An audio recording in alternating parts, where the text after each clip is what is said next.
चुक पड़ जाए, पेट या कमर में अचानक दर्द शुरू हो जाए तो सबसे पहले नाफ पर तवज्जो ज़रूर दें।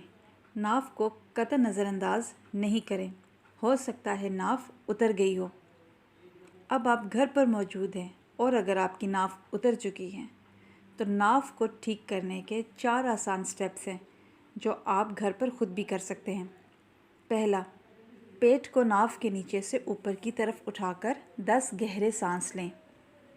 दूसरा, इसी तरह पेट को दोनों हाथों से उठाकर 10 बार ज़ोर से खांसें। तीसरा, पेट को उठाकर 10 कदम चलें। और चौथा, इसी तरह पेट को उठाकर 10 बार रुकू की तरह जिस कदर आसानी से मुमकिन हो झुकें। अगर नाफ उतरी होगी तो ठीक हो जाएगी, साथ साथ पेट और कमर का दर्द भी ठीक हो जाएगा।